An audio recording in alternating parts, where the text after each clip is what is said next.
안녕하세요. 저희가 오늘은 호치민에 있는 독립궁에 다녀왔습니다.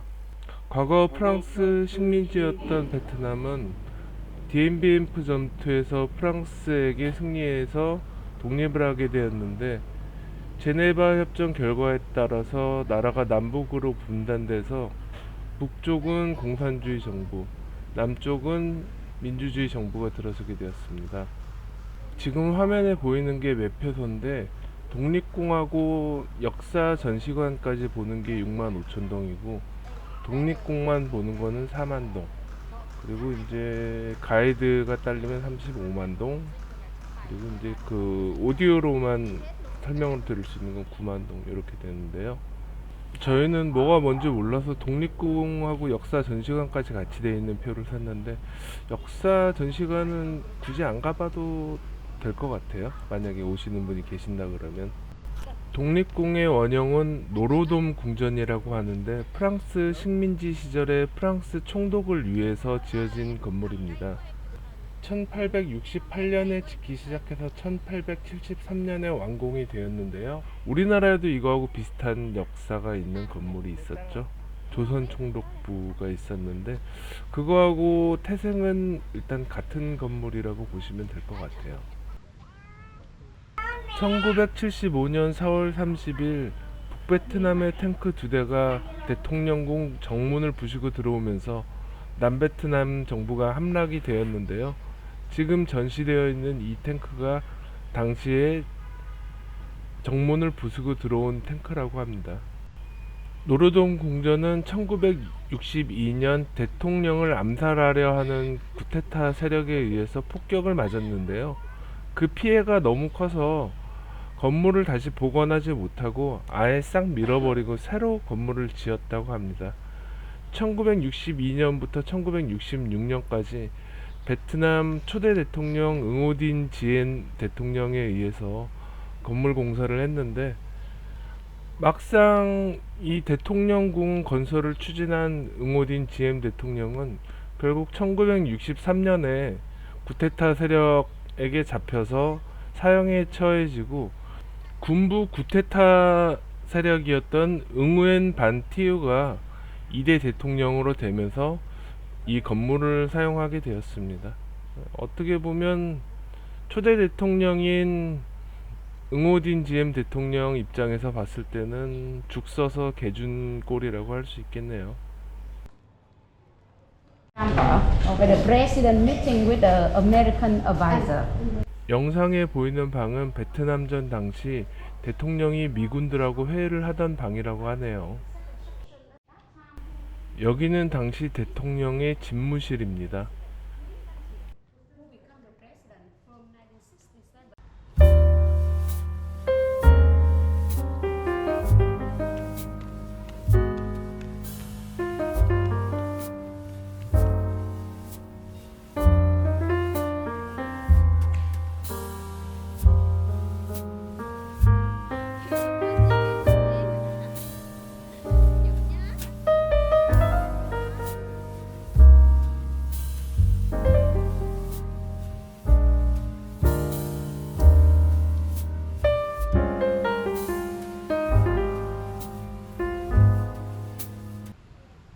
여기는 당시 대사가 쓰던 방이라고 하네요. 천장의 샹들리에가 매우 화려해 보입니다. 여기는 당시 대통령이 침실로 쓰던 방인 것 같습니다. Tại sao? Đi được mà.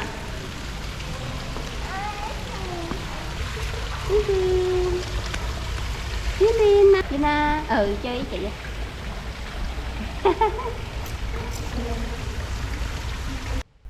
당시 대통령이 쓰던 식당입니다. 여기는 당시 대통령 영부인이 손님 맞을 때 쓰던 공간이라고 해요. 옥상에는 사이공 함락 당시 탈출할 때 썼을 것 같은 미제 헬리콥터도 전시가 되어 있고요. 이렇게 극장도 있습니다.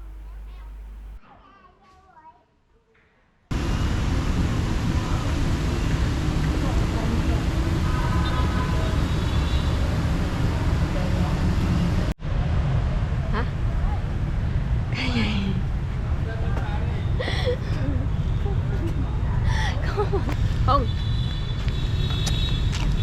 Không biết. 여기가 아까 전에 표 구입할 때 더 비싼 표를 샀기 때문에 들어올 수 있는 전시회인데요. 노르돔 궁전에서부터 독립군까지라고 이렇게 역사적인 설명들이나 사진, 뭐 동영상 이런 거를 전시해 놓는 공간인데, 지금 사진에 보이는 거는 초대 대통령 응오딘 지엠 대통령의 가계도. 1층에는 베트남 독립운동가들의 사진들이 많이 걸려 있고요. 2층에는 당시 역사적 사진들이 많이 걸려 있었습니다. 지금 보시는 사진이 굉장히 유명한 사진이죠. 초대 대통령 응오딘 지엠 대통령이 불교 탄압을 해서 틱 광득 스님이 소신 공양을 하는 사진인데요.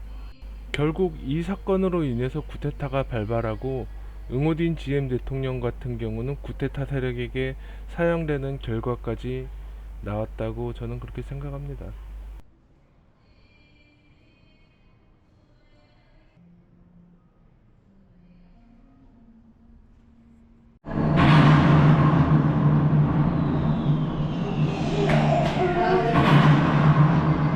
화면에 보이는 건 사이공 노틀담 대성당인데요.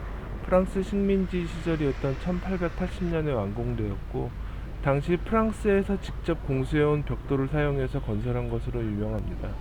공사 중이라 가보지는 못했습니다.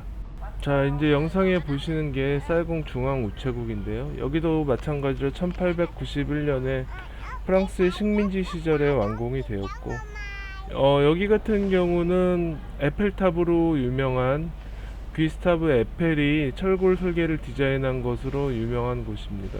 건물 구조는 T자 모양으로 생겼는데, 입구에서 쭉 들어가면 정면에 있는 지금 화면에 보이는 부분은 지금도 우체국으로 계속 역할을 하고 있고요.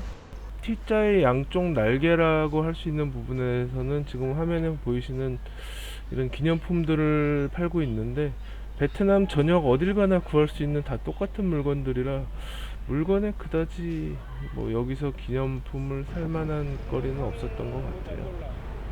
자, 저희가 이렇게 호치민 데이 투어를 마치고 집으로 돌아가는 길인데요.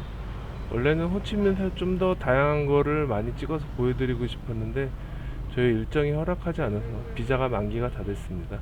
그래서 일단은 시골에 가야 될 것 같고, 다음에 또 호치민에 오게 되면 더 재밌는 영상을 찍어서 보여드리도록 하겠습니다.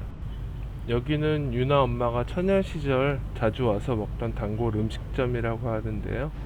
반깐이라고 하는 베트남 국수 음식입니다. 면발이 약간 우동 면발처럼 쫄깃쫄깃하고요. 이제 게살로 국수를 냈는데, 게살이 비싸다 보니까 저렇게 정량을 저울에 담아서 배식하는 모습을 볼 수가 있네요. 유나 엄마는 VIP라고 해서 10만 동짜리를 먹고, 저는 일반으로 6만 5천 동짜리를 먹었는데, 내용물은 뭐 게살 조금 더 들어간 거 말고는 큰 차이는 없는 것 같아요.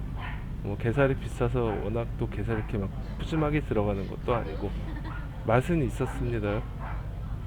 오늘도 저희 영상 시청해 주셔서 감사합니다. 저희는 이제 유나 엄마 시골로 내려가야 될 것 같네요. 다음 영상에서 뵙겠습니다.